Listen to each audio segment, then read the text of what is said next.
Muy buenos días, mis amados hermanos y hermanas. No hay nada mejor que empezar el día con la inspiración de nuestros profetas. Espero te guste mucho este programa. Bienvenidos a Discursos y Profetas de Ven Sígueme con Walter Posada.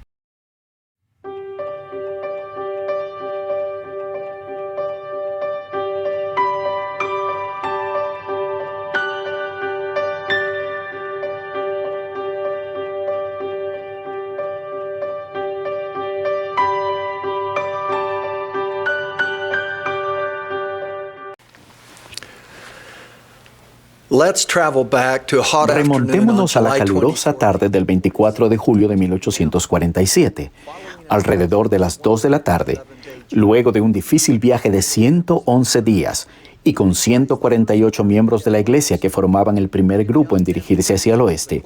Brigham Young, el entonces presidente del Quórum de los 12 Apóstoles, enfermo y débil a causa de la fiebre propia de las montañas, entró en el valle del lago Salado. 2 días más tarde, mientras se recuperaba de su enfermedad, Brigham Young dirigió a varios miembros del Quórum de los 12 y a otras personas en una expedición con el fin de explorar. William Clayton lo registró así. A unos 1,200 metros al norte del campamento, llegamos a una hermosa meseta, llana e inclinada ligeramente hacia el oeste. Mientras inspeccionaba el lugar con el grupo, Brigham Young se detuvo de repente y golpeó con su bastón la tierra exclamando: «Aquí estará el templo de nuestro Dios».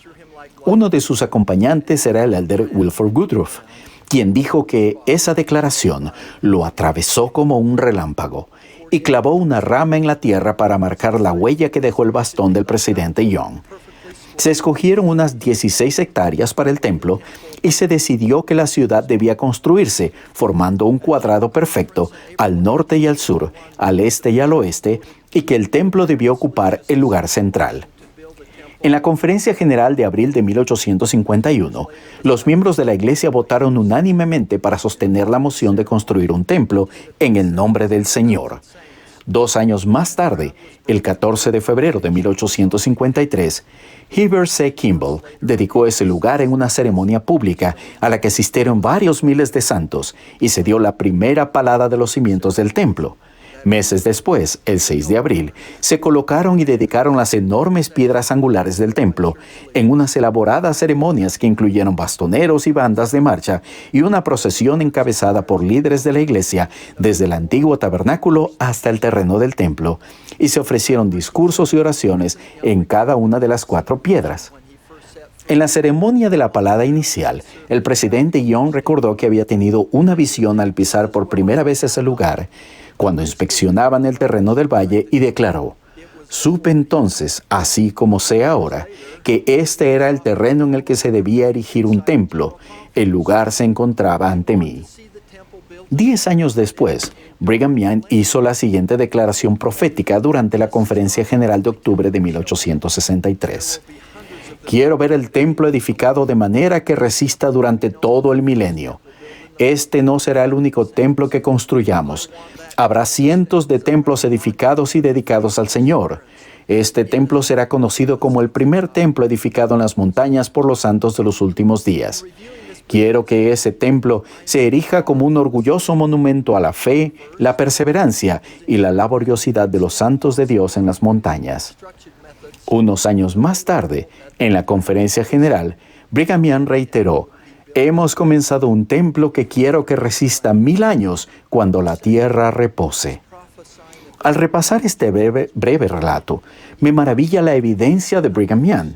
En primer lugar, al asegurarse de que, en la medida de lo posible y con los métodos de construcción disponibles en esa época y lugar, el templo de Salt Lake se construyera de forma que pudiera resistir durante todo el milenio.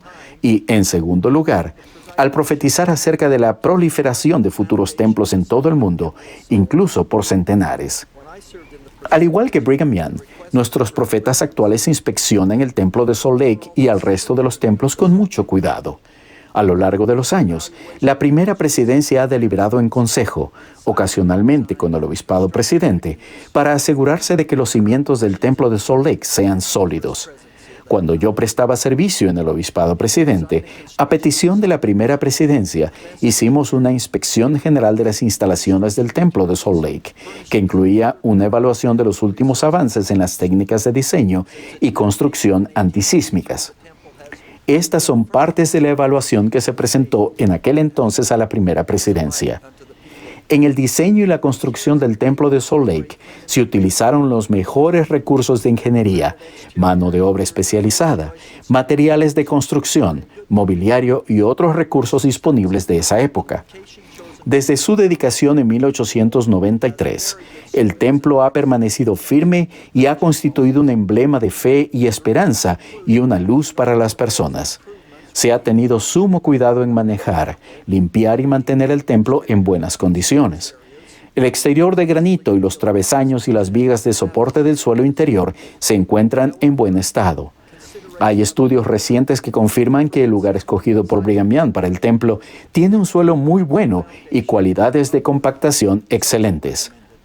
Como conclusión, la evaluación determinaba que se necesitaban reparaciones y mejoras habituales para renovar y actualizar el templo, incluso la cubierta exterior y las áreas superficiales, los sistemas obsoletos de servicios públicos y las zonas del bautisterio. No obstante, se recomendó también que se considerara una mejora antisísmica más exhaustiva, que debía realizarse empezando en los cimientos del templo y hacia arriba. Como recordarán, el presidente Brigham Young participó personalmente y con gran detalle en la construcción de los cimientos originales del templo, que han sido de gran utilidad para este desde su finalización hace 127 años. El nuevo paquete de mejoras antisísmicas propuesto para el templo utilizaría una tecnología de aislamiento de la base, algo que no se podía imaginar en el momento de su construcción. Se considera que estas mejoras representan la ingeniería más novedosa y avanzada para la protección contra terremotos. Esta tecnología de desarrollo reciente comienza en los mismos cimientos del templo y aporta una sólida defensa contra daños en un terremoto. Básicamente, refuerza estructuralmente el templo para que se mantenga firme, aunque el terreno y su entorno se vean sometidos a un terremoto impactante. La primera presidencia anunció el año pasado que en la renovación del templo se utilizaría esa tecnología. Bajo la dirección del Obispado Presidente, la construcción comenzó hace unos meses, en enero de 2020.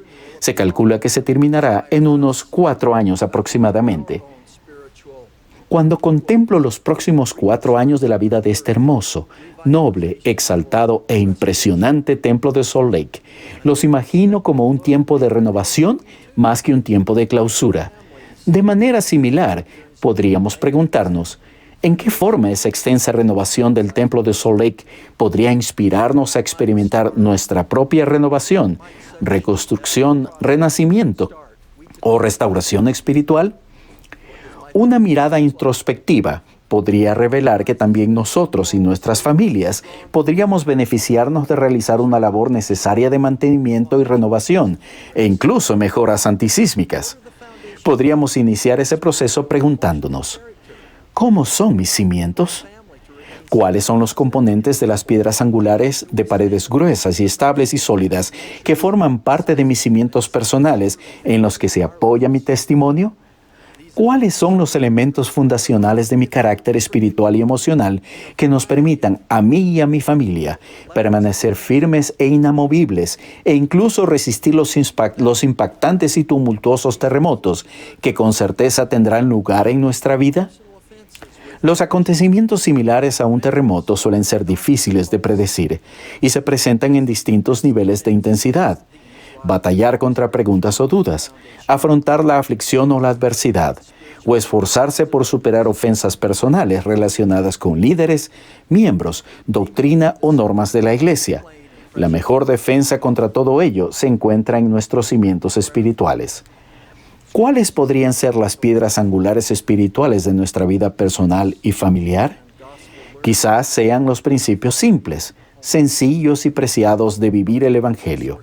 La oración familiar, el estudio de las Escrituras, la asistencia al templo, el libro de Mormón y el aprendizaje del Evangelio por medio de Ven, sígueme y la noche de hogar. Otros recursos útiles para reforzar sus cimientos espirituales podrían incluir los artículos de fe, la proclamación sobre la familia y el Cristo viviente. Para mí, los principios incluidos en las preguntas que se analizan como parte de la obtención de una recomendación para el templo constituyen una sólida base para un cimiento espiritual. En particular, las primeras 4 preguntas. Las considero piedras angulares espirituales. Obviamente, estamos familiarizados con esas preguntas que el presidente Russell M. Nelson nos leyó una por una en la última conferencia general. 1. ¿Tiene fe en Dios el Eterno Padre, en su Hijo Jesucristo y en el Espíritu Santo, y tiene un testimonio de ellos? 2. ¿Tiene un testimonio de la expiación de Jesucristo y de la función que Él tiene como Salvador y Redentor? 3. ¿Tiene un testimonio de la restauración del Evangelio de Jesucristo? 4.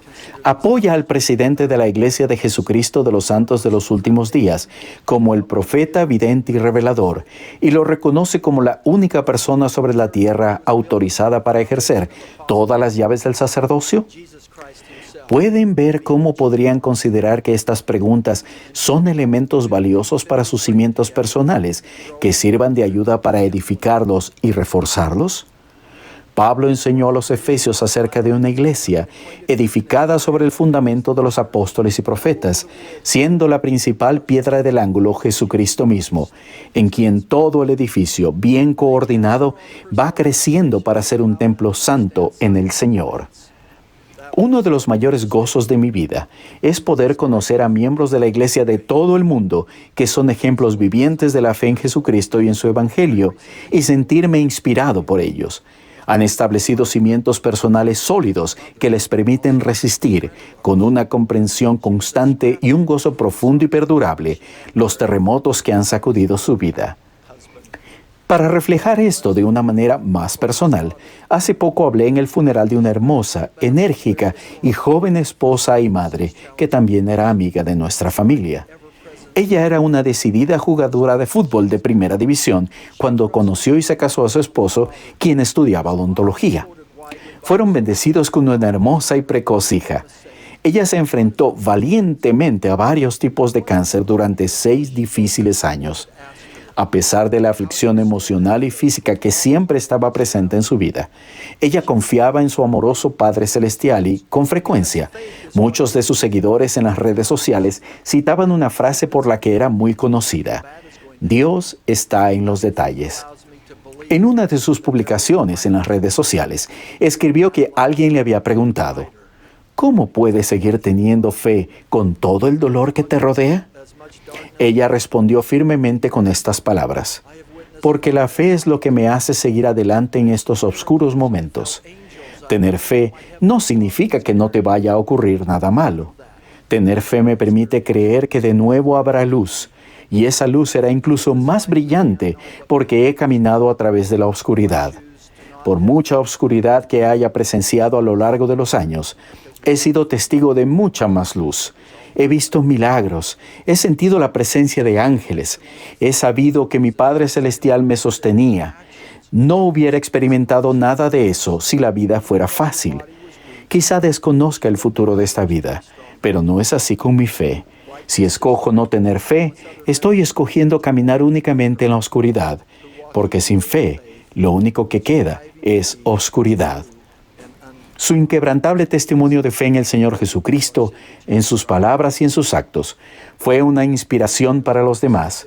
Aunque su cuerpo estaba débil, elevó a otros para que fueran más fuertes.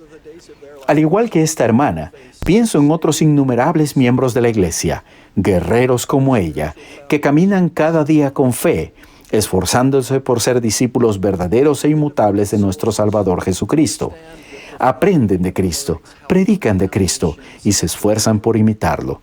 Ya sea que los días de su vida se encuentren sobre un terreno firme o movedizo, saben que sus cimientos son fuertes e inamovibles. Ellos son las maravillosas almas a quienes os promete vuestro defensor. Ellos son quienes entienden el profundo significado de la letra del himno: ¡qué firmes cimientos, oh santos de Dios!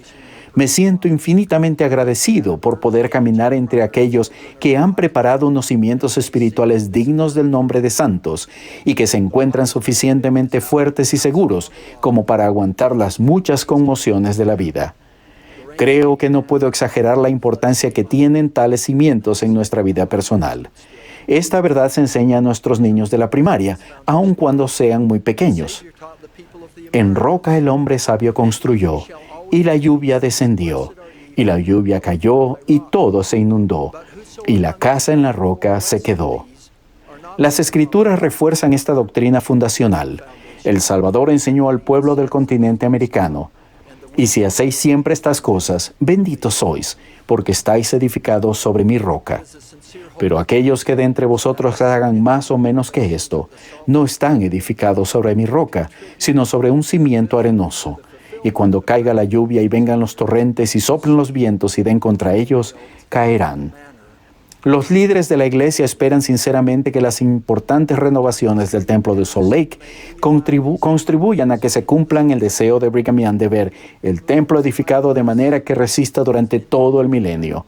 Durante los próximos años, ruego que estas mejoras que hagamos en el templo nos conmuevan e inspiren individualmente y en familia, para que también nosotros, metafóricamente, estemos edificados de manera que resistamos durante todo el milenio.